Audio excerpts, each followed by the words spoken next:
이제 6번째 강의 시작하겠습니다. 동일성이나 동일한 운명체를 형성하고 모든 대표성을 가진 그 왕은 저쪽에 대표성을 가진 개인과 정치적인 힘겨루기에 들어갑니다. 이 방식은 전혀 하나님과 함께하는 방식이 아니라고 이야기했어요. 인간들이 스스로 자기가 생존을 보장하기 위해서 하는 방식을 그들은 전부 다 너나 할 것이 다 사용하고 있는 겁니다. 그러면 그들에게 뭐가 빠졌느냐? 율법이라는 것이 율법이라는 것이 무엇을 노리고 율법이 주어지는가를 그들은 전혀 감잡을 수가 없었습니다. 이사야 8장 16절에 보게 되면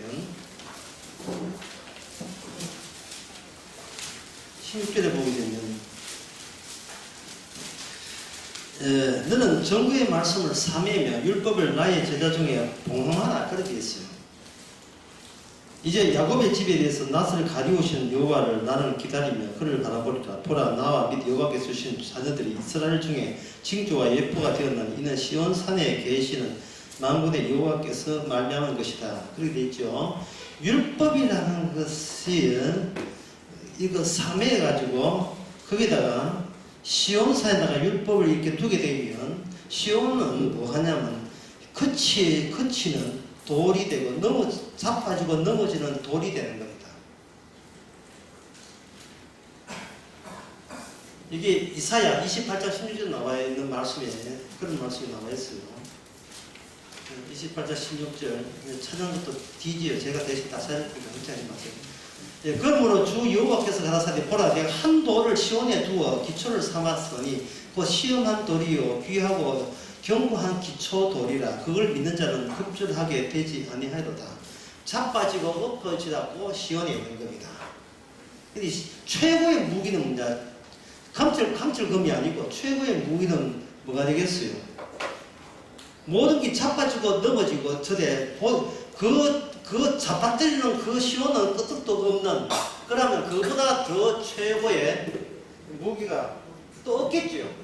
모든 것이 와서 탱크가 와도 탱크가 부서지고 비행기가 박아도 비행기가 부서지고 이 끄떡도 없는 그런 체제라면 그 안에 뭐가 들어있느냐 하면 그 안에 율법이 들어있기 때문에 그렇다는 거예요. 그럼 율법은 로마서 4장에 보면 선하죠. 선한 율법이죠. 그래서 율법이 와서 부딪혀서 깨졌다는 말은 이것은 본인 자체가 나쁘다, 옳지 않다, 하나님의 영광을 가린다 하는 것은 어디에 부딪혀봐야 하는 거예요. 율법에 부딪혀봐야 하는 거예요. 그런데 그들은 율법을 지킨다고 자부했는데 망했잖아요. 그런데 제대로 율법을 해석할 때 자신들의 선입견, 다시 말해서 이스라엘은 우리끼리 사는 나라다 라는 선입견을 버리지 못한 채 율법 들이대다가 오히려 율법에 당하는 겁니다. 여기 이사야 그 8장 그 앞에 보게 되면 그 당시 있는 제사장들과 서지자들과 그런 백성들 남한테 같이 사는 춤다 체포해라. 다 죽여버려라. 율법도 모르면서 율법을 가르치는 그 인간들을 나는 용서하지 않을 것이다. 근데 그 사람들이 누구냐? 가르치는 사람이나 가르치는 반응은 똑같이 모두 다 망해야 마땅하다는 거예요. 그래서 이스라엘 백성들은 자기의 힘을 모으기에 극복해가지고 정치적으로 다른 민족과 같이 교류하기 바빴지 진정 율법의 의미가 뭔지는 관심이 없었습니다. 율법이 뭔지는. 제가 율법이 뭔지를 방금 말씀드렸죠. 율법은 뭐하다? 선하죠. 율법은 선하는 말은 그냥 율법 자체로 선한다가 아니라 무엇을 관계를 맺으면서 선하다 하는 건데 하면 율법 앞에서 어떤 인간도 이거는 선하지 못하다는 것을 들춰내는 율법이에요. 그래서 그게 뭐가 되냐, 무슨 돌이냐 하면 그 테스트가 가능한 돌이 되는 겁니다. 테스트. 너희들이 수준과 너희들의 실체는 이 정도밖에 안 돼 라는 그러한 기준점으로서의 율법이 주어지는 겁니다. 오늘 교회나 오늘 우리 자신을 볼 때에 내가 어느 정도로 엉망이고 개파입니까를 그걸 먼저 내 쪽에서 그걸 먼저 생각해서 성경 보는 애는 정말 참 귀하고 귀한 드문 일입니다. 내가 얼마나 잘났습니까? 그것 때문에 성경 보는 경우 있고, 내가 이렇게 잘났으니까 아마 이번 주 복 받을 거야 뭐 이런 건 있지만, 내가 이번 주 성우 십자가 말 이걸 해도 이것조차도 죄가 되는 이유를 성경에서 한번 찾아보겠다. 내가 11조 했는데 11조 이것마저 이게 나쁜 짓이라는 것을 확인차 나는 성경 보겠다. 이런 사람 봤습니까? 없지요. 그러니까 이게 뭐냐 하면은 하나님과 함께 살려면 하나님 먼저 하나님 쪽에서 제시한 기준 중심으로 살아야 될 텐데, 그 앞에서 내가 잘났음의 기준을 포기할 생각이 없어. 이 꿀밤을 맞아야 되나? 이로써 내 존재는 괜찮은 존재고 우수한 존재고 복받을 만합니다. 이걸 도무지 포기할 생각이 없네요. 자기 긍정에 빠져가지고.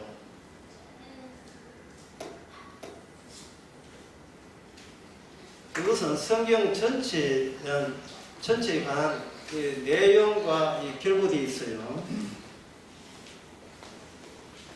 무지개, 창세기 그 9장에 보면 노아 홍수 이후에 하늘에 무지개 떴습니다. 무지개가 이게 뭐냐면 이게 자연으로 만든 기호예요. 자연으로 만든 기호. 이 자연으로 만든 기호니까 이게 뭐냐면 자연의 몸짓이에요.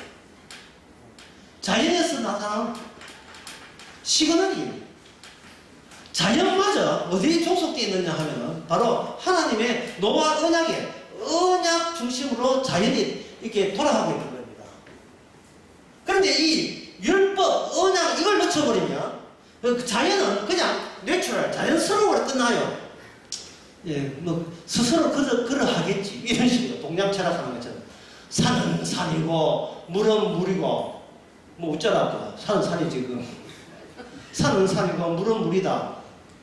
왜 그런 소리 하는데 나는 부처다 뭐 그거 하라고 하는 거죠. 니는 니고 나는 너다 있잖아.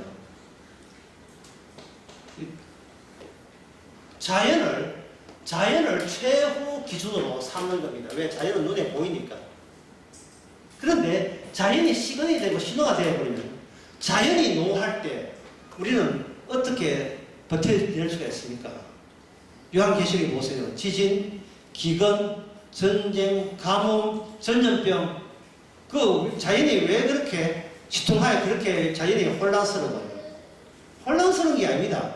자연은 우리 인간의 소원을 맞춰드리니까 자연이 운행되는 것이 아니고, 자연의 모든 의미의 종결은 어디서 나왔는가? 바로 시온에서 나왔거든요. 시온에는 뭐가 됐습니까? 아까 뭐가 있습니까? 시온에 뭐가 창설되어 있습니까? 율법이 창설되어 있죠. 율법의 기능을 완성이 된다. 그 율법은 율법 따라서 하나님의 언약 따라서 일하기 때문에, 그래서 하나님의 언약의 하나님이거든요. 율법 줘놓고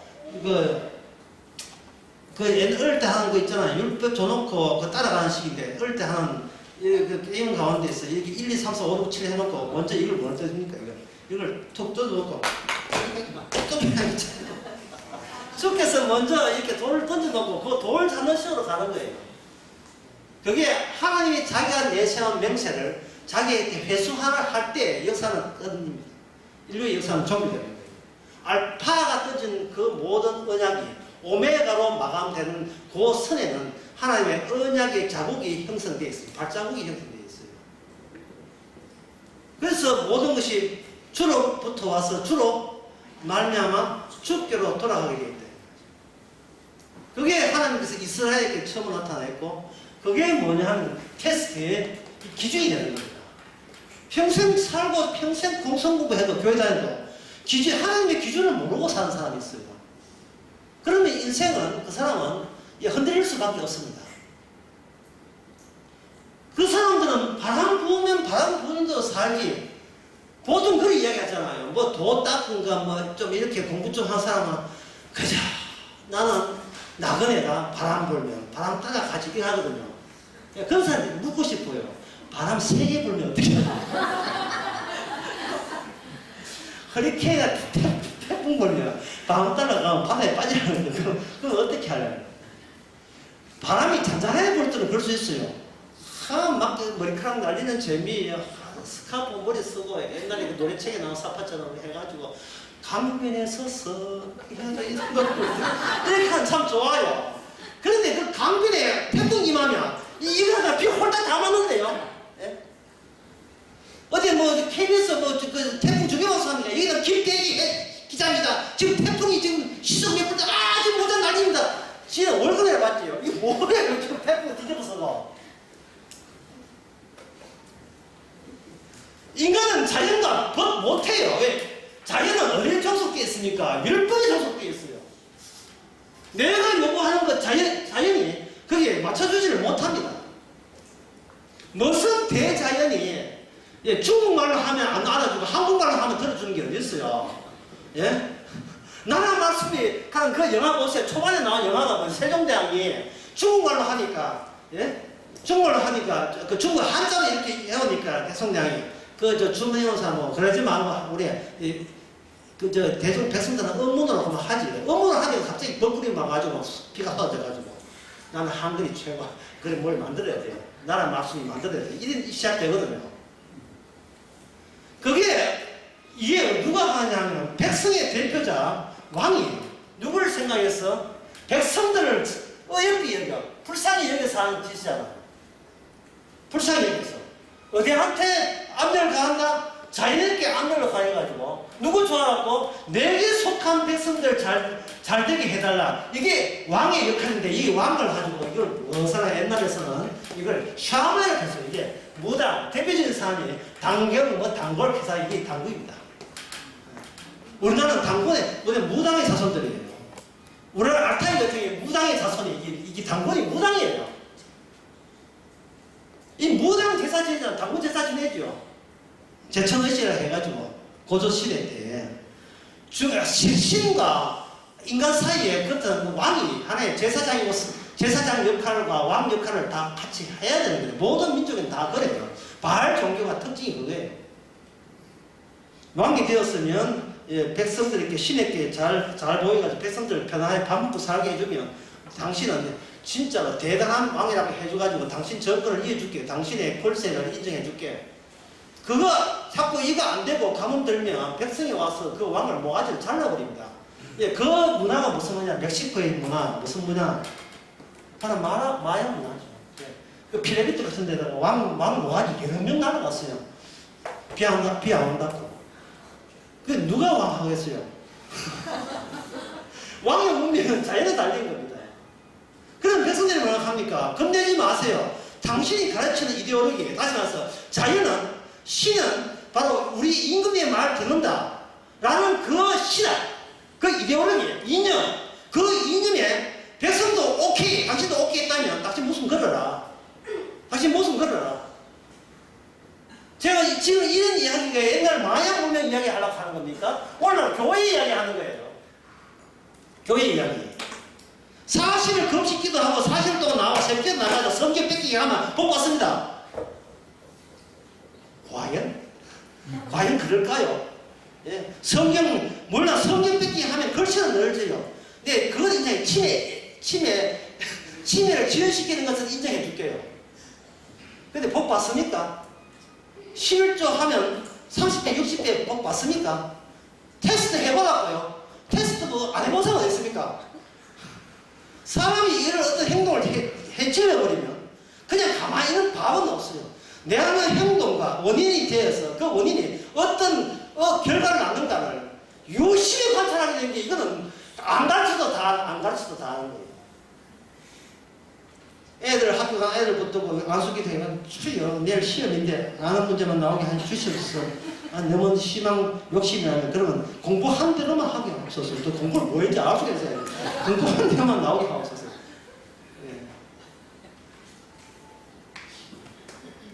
그거 응답 안 하면 그 악마가 응답입니다.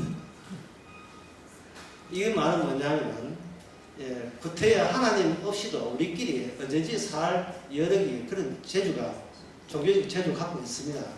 스스로 바벨론처럼 스스로 최고가 되는 그 높은 새벽 별이 되는 그 자리까지 우리는 멈추지 않고 달려가는 거예요. 그래서 1 플러스 뭡니까? 절대적 앞에 우리는 X로서 종교란 이름으로 접근을 하는 이걸 하나의 보람으로 삼고 목표로 삼고 오늘 또 교회 와서 열심히 매진하고 있습니다. 그러나 성경은 어떻게 하는 거? 반대로 가르치죠. 율법은 뭐 한다? 발표를 차버리죠. 차일 때 우리가 할 때 그럼 우리의 뭐냐 하면 무지개조차도 이 자연조차도 내 손아귀 있다면 너희들은 이 자연 중에서도 일부가 되는 거예요. 그러면 무지개가 하나님의 언약의 말을 듣는다면 우리는 자연스럽게 무지개처럼 하나님의 언약에 복종해야 되는 거예요. 복종해야 돼요. 그런데 우리는 여기에 대해서 무지개처럼 자연스럽게 피어나는 것이 아니고 그 자연보다 훨씬 질이 떨어져요. 참새나 덜풀보다 누가 못됐어요?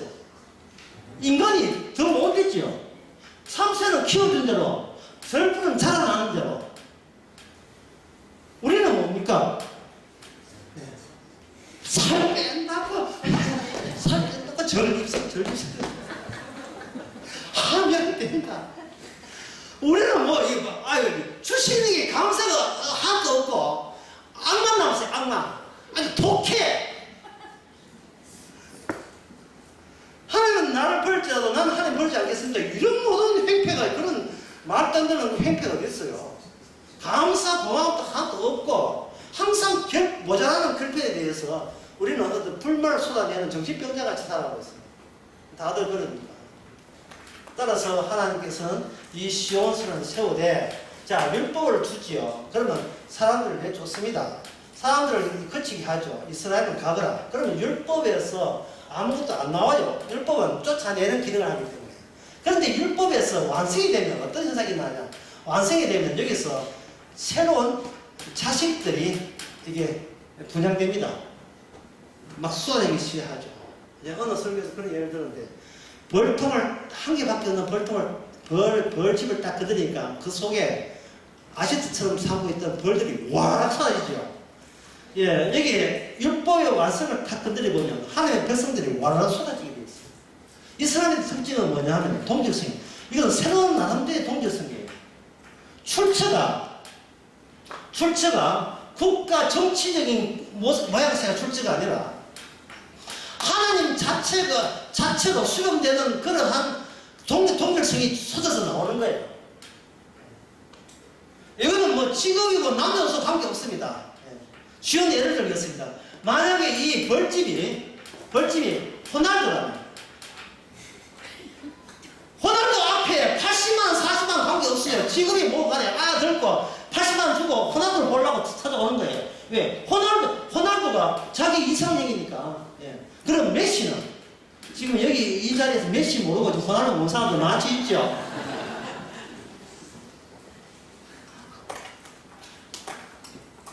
이 사람들은 자기 집으로 사는 게 아니고 호날두나 메시 때문에 살아가는 거예요. 유럽의 축구 중계방송을 몇 시에 합니까? 새벽 3시, 4시에요. 잠도 안 자고 봅니다. 잠도 안 자고 보면서 교회 와서 졸고 뭡니까? 호날두 형 계산. 이거 대통령 하면 당연히 사기당해서 호날두한테 대통령 사기당했어.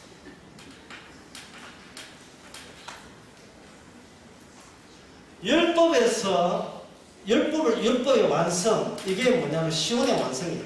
시온의 완성이 되면 여기서 율법에서 출발한 어떤 백성들이 하나님의 백성이 나오고 이 백성은 기존의 백성들과 완전히 차이나게 분류됩니다.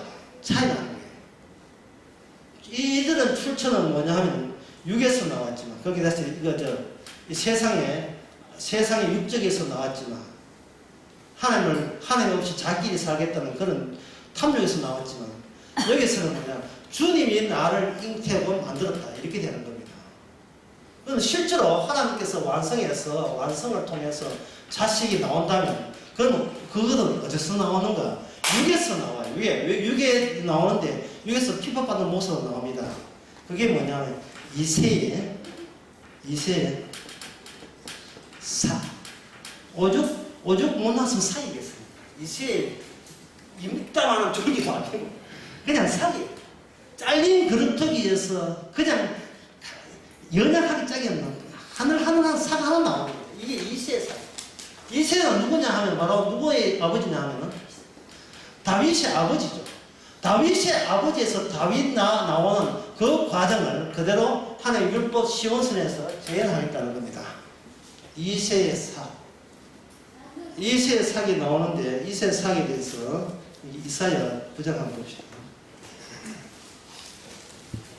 이사야 9장인가? 예, 9장이 아니고 11장. 예. 11장 1절이요. 이새, 이시지방 아닙니다. 이새의 줄기에서 한 삭이 나며 그 뿌리에서 한 가지가 나서 결실할 것이고 여호와의 신, 그 지혜의 총명의 신이요 지략과 재능의 신이요 지식과 여호와를 경외하는 신이 그 위에 강림하리라. 그러면 이 시온에서 새롭게 출생된 사람들은 그들은 혼자 독자적으로 살아가는 것이 아니고 그들 머리 위에 뭐가 있습니까? 하나님의 신이 임하는 거예요. 그러면 하나님의 신이라는 것은 하나님은 어디에 종속되고 어떤 범위로서 이 규정받느냐 하면 하나님의 언약 완성에만 치중하도록 일하시는 신이에요. 하나님의 언약 완성만. 하나님의 언약 완성된 그 마지막 모습이 천국이라면 천국에 산다는 것은 가봐야 아는 게 아니고 이 땅에 미리 왔던 그 언약이라는 테스트 그 기준을 통과할 수 있는 사람이어야 천국 가는데 그 통과 여부는 뭐냐 하면 하나님의 신이 임한 자에 한해서 이 언약이 통과가 되는 겁니다. 하나님의 신이 임해서. 그러면 하나님의 신이 임하면 그럼 그 사람에게 주도권이 어디 있습니까? 본인한테 있습니까? 하나님의 신이 있습니까? 하나님의 신이 있겠죠. 그러면 하나님의 신이 어디에 온답했습니까? 하나님의 신이 인세의 터에서 나오죠. 그럼 인세의 터에서 나오면 그들은 역시 우리와 같이 몸과 육체와 육신 그대로 나오죠. 그럼 몸과 육체와 육신은 뭐냐? 어디에 속하냐면 아담의 육체 몸에서 나오거든요. 여기 죄악이 흘러나오는 거예요. 범죄한 인간이 나오잖아요. 문제는 세상 사람들은 하나님의 신이 없는 상태에서는 그냥 우리 육체와 우리의 몸과 이런 속성을 우리가 이겨낼 수가 없는 겁니다. 로마서 7장에 그 나옵니다. 내가 선하고 싶어도 율법이 선한 줄 알고 지키기가 되는 게 마땅하지만 율법이 들어오는 순간 율법이 뭘 자극하느냐 하면 하락하는 것은 하지 말고 하지 말라는 것은 하락하고 자극한다는 거예요. 그게 율법의 기능이에요. 선악과를 보고 뭐가 따먹으라 했습니까? 따먹지 마라 했잖아요. 어느 쪽입니까? 따먹지 말라는 순간 따먹고 싶다 해요. 예. 몰래 먹는 뜻이 맛이 있다. 예? 몰래 먹는 사과가 잘못 나온 이야기 아닙니까? 애한테 김치 안 먹고 밥 안 먹을 때 먹지 마라! 이러면 안 돼요. 그럼 먹지 마. 내가 선반 위에 놔둘 테니까 먹지 마. 하면 애가 사다리 들고 선반 위에 올라가요. 그걸 먹지 마라 하면 안 돼요. 그것도 한두 번이지. 써보면 안 돼요. 부모의 계략이라는 걸 알고 눈치채면 안 돼. 그러다 통하지 마. 뭔가 하지 마라 하면 무엇을 하지 마라 할 때는 분명히 내가 부모는 알고 내가 하지 마라 뭐가 있어요. 갖고 괜한 기대를 갖게 해가지고 그걸 도전에 나서게 돼 있어요. 인간은 하지 마라 하니까 해보고 싶은 거예요. 거기서 이 로마서 7장에서 뭐냐면 성령 받은 사도가 두 가지 다 했다는 거예요. 성령 받은 사도는 하나님의 성령을 받았기 때문에 성령도 있잖아요. 또 뭐였습니까? 성령을 받았기에 육신의 한계를 아는 겁니다. 하하, 나는 육신에 성령 받지 않으면 나는 몰라. 오호라. 나는 곤란한 삶이다. 공고한 삶이다. 나는 난처한 삶이다. 나는 어쩔 줄을 몰라야 된다. 난 방향감도 없어. 오호라, 나는 완전 지옥에 빠진 사람이다. 라고 이야기하는 겁니다. 죄에 빠진 거예요. 죄에 빠진 거예요. 성령을 받았기 때문에 죄에 빠진 겁니다. 이건 아니에요. 사체에 빠지고 게임에 빠진 건 아닙니다. 죄에 빠졌어요. 죄. 이 죄는 율법이 와서 자극했기 때문에 내가 죄 짓고 싶은 그 죄는 아니에요. 내가 짓고 싶은 죄는 절대로 안 빠져요. 왜? 내 권한 안에 있기 때문에. 날마다 우리에게 주는 것은 하나의 이 날마다 육체를 겨냥해서 벌어지는 자연의 율법적 완성적 차원에서의 조치가 매일같이 우리에게 주어지는 겁니다. 육체가 있어가지고 지금 에어컨 트는 거 있죠. 만약에 에어컨 다 고장났다. 예, 선풍기도 없다.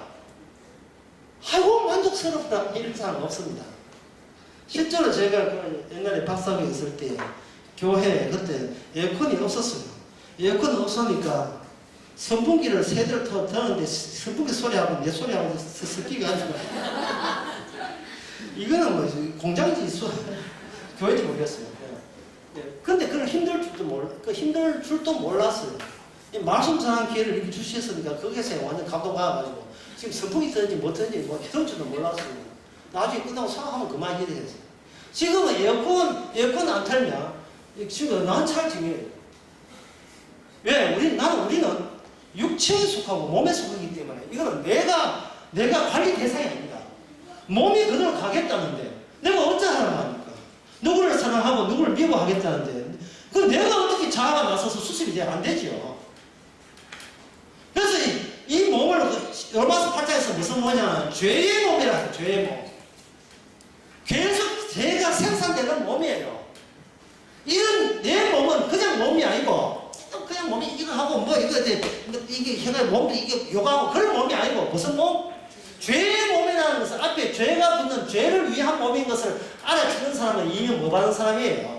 이미 성령 받은 사람입니다. 성령 받았기 때문에 이거는 성령이 조정할 문제지 누가 관리할 문제가 아니다. 몸을 자아가 이걸 관리할 문제는 아닌 거예요.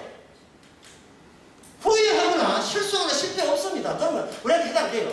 내 몸이 어떻게 내 몸을 관리해요? 좀 더 잘할 건데 그러지 마세요. 좀 더 잘해봤자 그것도 하나의 교만이에요. 성령이 와서 하는 거예요. 그럼 성령이 하면 내 인간이 고쳐집니까? 안 고쳐지지요. 고쳐지면 나는 성령 내쫓을 건데. 여러분들이 부엌에 고장났다. 그러면 누굴 부릅니까? 배관공이나 부르고 수리야 인테리어 한 사람 부르겠죠. 그 사람 아까 살림삽니까? 아니지요. 공사 끝나고 왔더니 뭡니까? 고맙습니다. 바꿔서 하나 드시고 그냥 보내보죠. 우리 원대로 인간이 변해진다면 더 이상 주님이 필요 없고 성령도 필요 없어요. 빠이빠이. 그동안 수고 많았습니다. 이제 제가 알아서 착하게 살겠습니다. 이러고 있다 이 말이죠. 이게 전에는 죄의 몸이었는데 이제 성령 받아서 내가 하나님의 영을 받아서 내 식대로 내 뜻대로 살아갈 수 있다. 로마서 8장을 그렇게 해석해버려요. 누가? 정통 개혁주의 신학입니다. 아이고 이 이단들 그 정통 개혁주의 신학이 결국 노래는 건 뭡니까? 돈을 냈어요. 그래서 하나님 확장을 위해서 돈을 냈어요. 결국 이게 돈 문제예요. 돈 문제. 자본주의 사회에서 돈이 없으면 개인의 가치가 존재 가치가 없으니까 교회에서 돈이 있어야 교회 가치 교회가 없는 돈은 교회 아니죠. 얼굴 뜨끈히 봐가지고 교인수 또 보는 거예요. 전기세 이 동네 이 홀엔 전기세 한 2만 원 나오는데 교인수가 3명이니까 난 6천 원 담당했어. 지금 이 생각에 해가지고 말씀이 안 된다니까요. 근데 또 가보니까 교인수가 한 6천 명 됐다. 6천 명 됐는데 전기세 에어컨 막 켰다. 해봤자 6천 명이고 한 1,000만 원 되겠네. 그럼 난 부담 없이 다니는 거죠. 왜? 사유재산이 나기 때문에. 그래서 사유재산이 흠집이 안 난다면 얼마든지 교회 다닐 용기가 있어요. 그런데 목사가 미친 목사가 가지고 예배당 짓겠다 다 나오는데 몸, 육체 이거는 우리의 관리 대상이 안 됩니다. 그럼 관리 대상이 안 되는데 왜 성령이 오냐? 하지 말라고 오냐? 내가 할게. 성령 내가 할게. 어떻게? 네가 손댈 수 없는 그런 육신의 몸, 니한테 책임 없는 육신의 몸을 네가 이미 거기서 지내고 있음을 성령이 와서 우리에게 보여주는 겁니다. 성령이 와서. 그럼 우리 몸에 그렇게 해서 인정하면 그만이 아니야. 인정하면 더 이상 성령 안 와도 되잖아. 주께서 우리 육신이 품고 있는 죄가 아담의 죄가 없는 걸 모르기 때문에 성령께서는 더욱더 우리로 하여금 개가천선하는 쪽이 아니고 개가천선해도 도루묵이 되는 쪽으로 계속해서 상황을 몰아넣지요. 계속해서. 그러니까 그런 문제는 풀었는데 5 더하기 3은 8 그걸 풀었는데 7,600 곱하기 4,260 이거 풀었냐 이래 다 나서는 거예요. 그럼 우리는 또 천국에 오면 손 들고 나와죠. 몇 번 불러야 되는지 모르지만 너 부르면 이제 그게 성령은 우리로 하여금 죄에 대해서 의에 대해서 심판에 대해서 계속 지적해야 되는 겁니다. 자, 그런 점에서 하나님께서는 이 성씨께서 어떻게 일을 하시는가, 이번 강의에서 제일 어려운 대목에 도달했습니다. 그 대목을 설명해 드리겠습니다. 자, 왕이라 하는 것은, 성씨는 언약이 완성될 때 보이지 않는 왕이 있고, 그 왕은 임마누엘 이름의 왕이에요. 그 왕에서 성씨는 오는 그런 방식을 사용한 다음에, 기존의 왕은 뭐냐 하면, 기존의 왕은 대표성을 갖고 있으니까 모든 전체를 통할한 입장이기 때문에 모든 전체에 속하지 않고, 이게 외의 자리, 바깥에 나가는 자리에 거기에 자기 자리를 잡습니다. 법이 있어도 그 법은 왕의 법이 돼요. 왕의 법이기 때문에 그 법을 이렇게 제정하는 권한은 왕한테 있기 때문에 왕은 그 법에 얽매이지 않습니다. 왕을 초월이죠. 예외 상태에 왕을 뛰어넘는 자리가 왕의 자리예요. 나머지는 왕에게 자기가 복속시키기 위해서, 이 모든 법은 왕 자신을 위해서 시키도록 하기 위해서 만든 법이기 때문에 그 법 따라 백성들 따라가게 되면 왕 혼자서 다 하세요 이래 나오는 겁니다.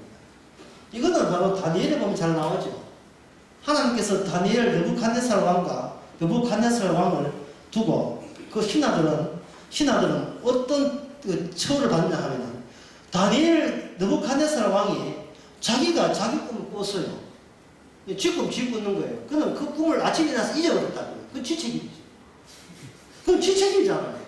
그런데 왕이 뭐라고 억지를 쓰느냐 하면은, 어젯밤에 내 꿈 꾼 거 알아내라. 이 미친것도 임금님 돌았습니까? 이렇게 하니까, 아니야, 그 꿈은 내가 보통 꿈 같다면 내가 억지로 불렀대. 이거는 이 바벨론 제국의 운명과 관련된 꿈이기 때문에 너희 반드시 알아내라.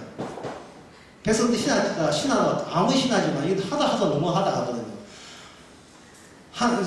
임금님이야. 그거는 하나님만이 할 수 있는지 우리는 못합니다. 라고 하니까 그때 임금님이 제대로 화를 내면서, 그동안 너희들 월급 왜 받았느냐? 너희들 월급 받을 때 하나님의 뜻이 이겁니다. 그걸 빌미로 해서 월급 받았지 먹이 있잖아. 그런데 이제 와서 왜 딴소리 하느냐? 예? 뭐 하나님만 안다고 나는 내 몰라다 도망쳐서 내 도망쳐서 다 죽여버려라. 그래서 다 죽는데 그 죽는 자리에 누가 있었냐 하면 바로 다니엘과 세척으로 거기 함께 복속되어 있었어요. 들어가 있었어요. 이제 다니엘 죽을 판이에요. 그럴 때 다니엘은 꿈을 해석을 합니다. 그럼 해석을 해보면 묻습니다. 다니엘이 왕이에요. 느부갓네살 왕입니까? 왕이 누구 밑에 와 있게 되었어요. 다니엘 밑에 오게 된 거예요. 이게 뭐냐 하면요, 그걸 예배를 하지 않고 이걸 비전체라 해요. 비전체. 이 비전체라는 이 용어는요, 굉장히 어려운 용어예요.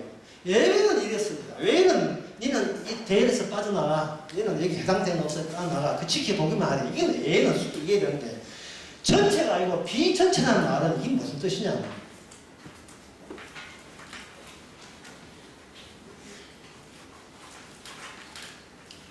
비전체라는 말은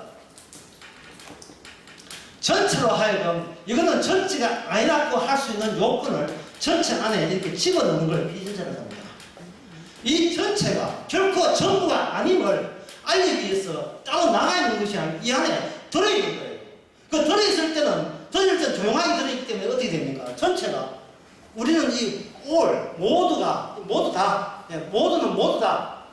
이렇게 되는데, 갑자기 여기 난제, 풀 수 없는 난제가 여기 들어가 버리면 모든 사람이 손절을 버리죠. 그 꿈은 풀 수 없습니다. 주여, 이래 되죠. 임금님, 이거 우리 소원 아닌데 이렇게 하죠. 그런데 여기서 비전체, 예배에 대해서 전체가 자기의 한계를 드러낼 때, 전체에 대한 한계, 바깥에 새로운 전체를 마련하면서 등장할 때 비전체가 되어버려요. 없었던 전체인데 어떤 계기가 통해서 이 전체가 전부가 아니라는 것을 까발릴 수 있는 역량, 그런 새로운 요건이 새롭게 발생될 때 그걸 비전체라 해요. 예배가 아니에요. 그러면 이 비전체 앞에서 이 예라는 것은 어디서 나왔습니까? 전체에서 나왔잖아요. 그러니까 비전체가 되어버리면 이 예외도 이 날아가 버려야 됩니다. 같은 탄통식이 뭐래 까불어. 같이 이것도 예외를 인정하지 않죠. 그러면 예외를 인정하는 것을 뭐라고 했습니까? 왕이죠. 이 왕이죠. 주로 남성이 되죠.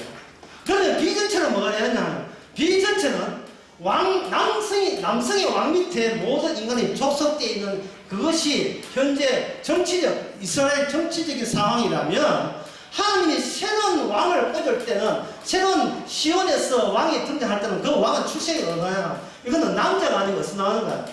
여성에서 처녀가 잉태하여 아들을 낳아버려요. 그럼 그 아들은 이 세상에 존재하지 않는 아들이 되어버리는 겁니다. 기존에 있는 모든 이 세상의 전체라고 여기는 이 세상을 전부 다 뭐로 보냐 하면 하나님의 새로운 기준에 의해서 이걸 부정해버리죠. 그것은 다 죄다 이렇게 할 수 있는 거야. 그러면 그 사람 어디 있느냐? 아까 이야기했죠. 비전체는 어디 있더라? 이 안에 잠복되어 있었는데 보이는 방식으로 보이지 않는 것이 같이 있었는데 어떤 계획에 의해서 전체 예외의 한계가 드러날 때 여기에 속해 있는 그러한 요소가 나타나 버리면 인간들이 생각하는 한계로서의 전체는 그거는 진정한 전체가 아니다. 그거는 아니다 정도가 아니고 그러면 그 전부 다 부정당할 거죠. 그러면 이 전체에다가 새로운 전체를 포함하면 전체냐? 아니죠. 그냥 그건 플러스가 되니까 안 되고 뭐냐면 이 새로운 전체를 위해서 이 전체는 부정당해야죠. 1 빼기 x가 됩니다. 1 빼기 x.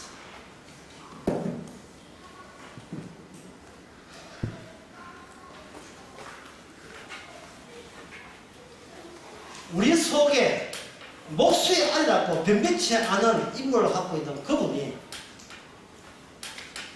우리 이 모든 인간 세계를 죄라고 규정할 수 있는 유일하게 자격이 부여된 분.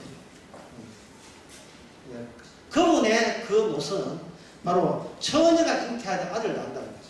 자, 이 점에서 처녀라는 의미를 한번 생각해 봅시다. 자, 처녀라 하는 것은 우리가 지금까지 하는 걸 복수하게 되면 처녀는 하나님의 예언자, 선지자 이사야에서 나온 거죠. 그럼 선지자와 대별되는 사람은 왕이죠. 왕은 정치적이고 대표자고, 그 현실 세계의 대표자고, 선지자라 하는 것은 비전체에 속하기 때문에 걔가 정치할 능력은 없어요. 하지만 하나님의 계시를 받습니다. 계시를 받으면 율법의 완성을 내다보면서 하나님과 임마누엘, 하나님과 함께 할 수 있는 시스템을 선지자 입을 통해서 그렇게 미리 예시해 주고 있습니다. 근데 그게 그냥 예수해 줘야 되면 기존의 이스라엘 플러스 새로운 처녀의 새로운 왕의 다윗의 나라 이렇게 되는 게 아니고 여기서 마이너스가 되어버리죠. 이거는 다시 누가 누구를 공격하는 그런 입장이 되어버립니다. 그러면 여기서 나오는 것이 처녀다 말이죠. 처녀. 우리가 남자 보통 여자라고 했을 때 이 여자는 실은요. 껍질만 여자지 내용은 사실은 남자예요. 여자의 모습을 하고 알아들어 있는 내용은 남자 같아요. 모든 인간이 다 그래요. 그래서 남자들이 예전에 속아 넘어가죠. 여자인 줄 하고 결혼해보니까 남자더라. 나보다 더 센 남자였더라. 왜냐하면 그 여성성이라고 하는 건 사회가 강요하고 위장산업도 중요해요. 애교한 부리고 호빵 다 이런 게 있잖아. 호빵이 뭐지? 그걸 하는 것은 그건 여자만이 할 수 있는 그러한 재주다 이 말이죠. 오빠 결혼해서 방구 붕붕 끼고 이러거든요.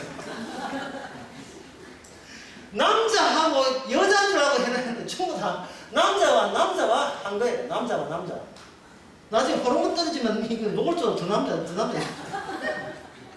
테스토스테론인가 그 남성 호르몬 늘어나면 이거 완전히 갱이 지나면 남자 같아. 여성성이 없어지니까. 그거 왜 그러냐? 남자가 여자가 어디서 출신입니까?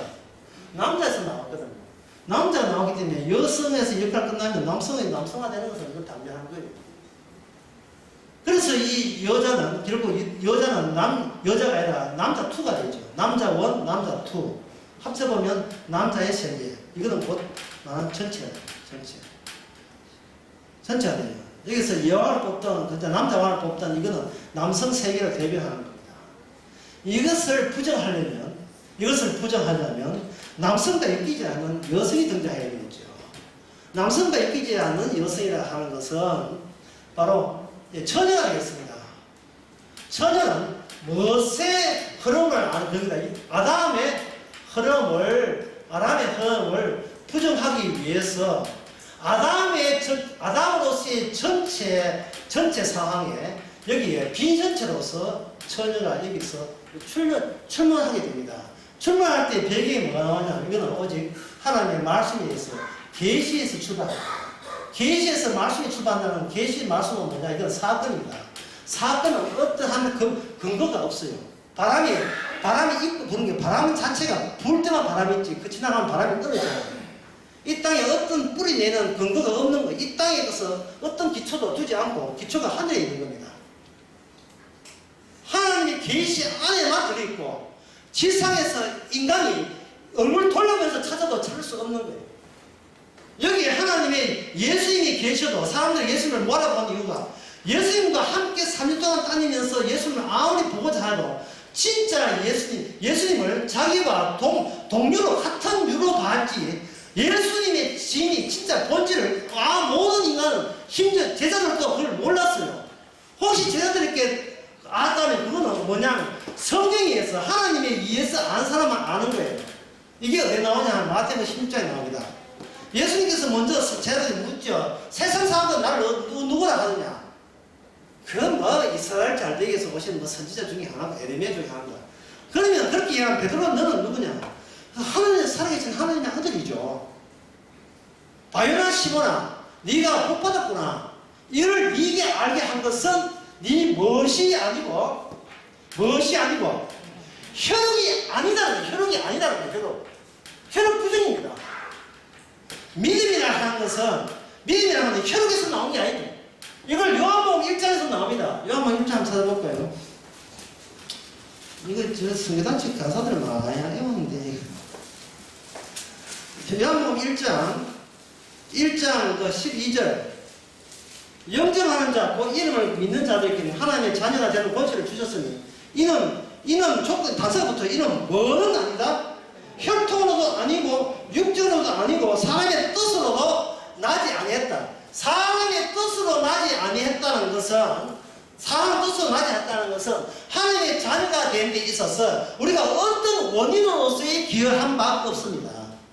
내가 하나님의 백성이 되고 자녀가 되는데 내 쪽에서 거기서 새롭게 도움 준 일체 없습니다. 그걸 우리가 알게 됩니까? 모르죠. 지금 교회 나와 손들어서 나온 줄 알죠. 그러면 하나님의 진짜 자녀 같은 성령이 임하게 되면 그 다음부터 무슨 장면이 나서겠습니까?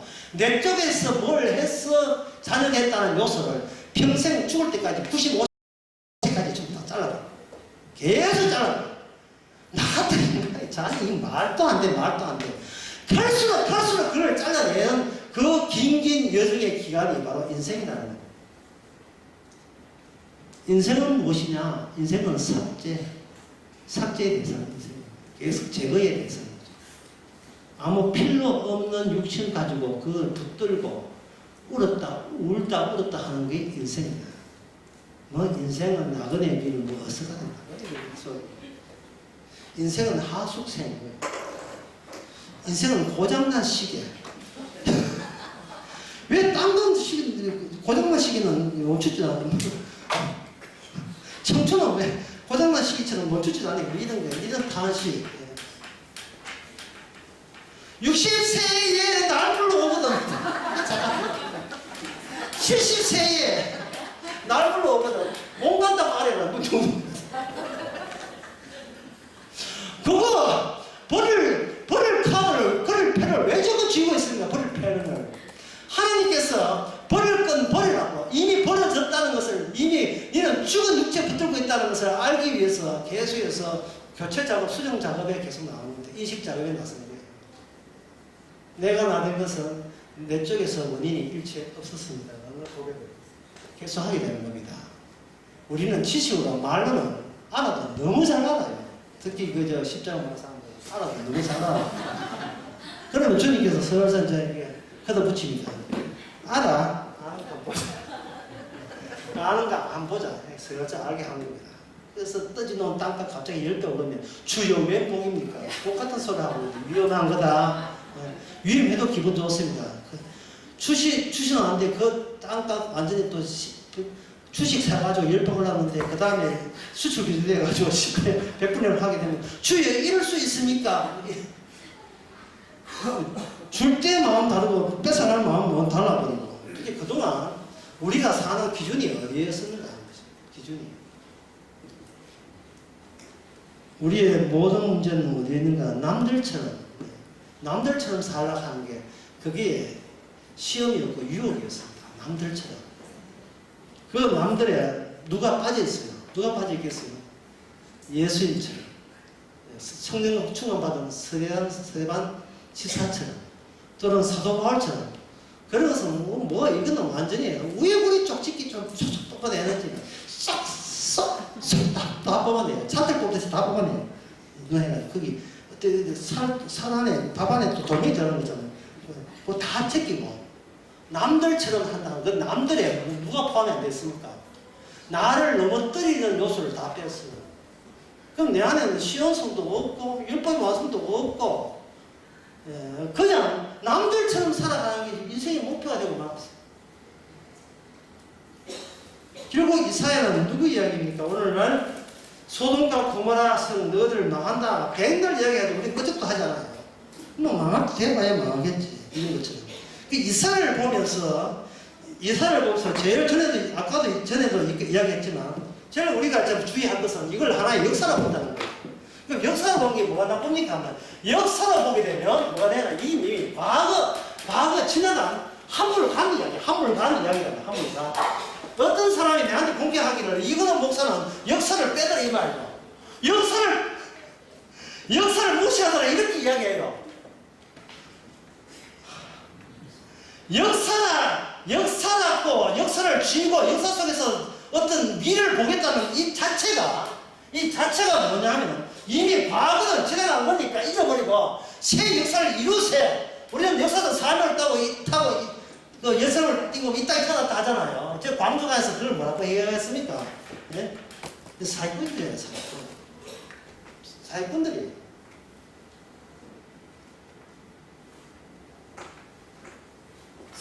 사기꾼 모방하는데 급급하고 있습니다. 그러면 목사님 우리는 어떻게 살까요? 사기꾼으로 살는데요. 왜냐하면 우리는 이 사기꾼 성향을 우리 육신으로 버릴 시간이 없습니다. 아무리 노력해도 하나님 저는 이사야를 믿습니다. 임마누엘 되고 싶어요. 하여튼 이거는 임마누엘 되고 싶어요. 이건 우리의 말이죠. 왜 괜찮은 건 날라다니니까 뜯어대는 거예요. 그러나 이건 말 차원 레벨이 말이에요. 그러나 말씀대로는 말 차원을 부정해버리고 말씀을 성령께서는 말씀 차원에서 일하기 때문에 우리의 흔히 내뱉는 괜찮은 말 막 하기, 함부로 말 던지기 이거 성령께서는 손 넘어갑니다. 내가 니한테 니 수법에 안 넘어간다. 그러면 우리는 그냥 자연 따라 살 수밖에 없어요. 자연 자체가 하나님의 시그널이 언어잖아요. 무지개. 세상의 모든 폭풍도 바람도 무지개도 하나님의 언약을 증거하기 위해서 펼쳐놓은 하나의 기업 하늘에 박혀있는 별이나 달 모든 것이 징조거든요. 해를 보고 해를 지으시니께 해를 잇는 이유는 해를 지으시니께 감사할 건 이유고 달을 만드는 것은 달을 만들 수 있게 감사하는 거예요. 우리는 개코 볼거뭐 있다고요. 오늘 오토끼 있으면 내가 감사하는데 오토끼 없다는 걸 다 알잖아요. 오토끼 없는 건 아는데 주님께서 그걸 만들었다는 것은 우리는 그건 다 잊어버렸어요. 이사야를 통해서 하나님께서 우리 안에 우리 자신을 비전체 다시 말해서 야곱에서 새로운 시온에서 나온 시온의 백성으로서 우리 이렇게 여기다가 이렇게 박아놨다는 사실을 잊지 마시기 바랍니다. 그렇다면 박아놓으면 끝이 아니고 시온과 우리 사이에 어떤 연결성이 있겠죠. 그 연결성이 뭐냐면 그것이 다윗 언약입니다. 다윗 언약. 다윗 언약 설명 마치겠습니다. 시간 마치겠습니다. 야곱의 언약의 특징은 뭐냐? 사다리가 나오죠. 사다리에 뭔가, 사다리가 조용합니까? 뭐 왔다 갔다 해요. 천사들이 왔다 갔다 하죠. 천사들이 왔다 갔다 하면서 일은 천사들이 다 해요. 그러면 다윗 언약이 있었어에 사다리가 있다면 무엇이 왔다 갔다 합니까? 예수님의 십자가형 성령께서 왔다 갔다 하면서 그분들이 성령께서 일을 다 하시는 거예요. 성령께서는 우리를 어떤 개선한 거예요. 우리의 진면목을 깨우치고 눈을 떠서 모든 게 하나님께 감사와 고마움으로 고마운 조치, 은혜의 조치인 것을 깨닫게 하는 그런 식으로 다윗 언약이 진행이 됩니다. 이것이 바로 이사야 62장에 나오는 하나님의 신이 임하면 너희가 자유케 되리라. 이게 바로 이사야에서 나오는 기쁜 소식입니다. 네, 저녁 먹고 갑시다.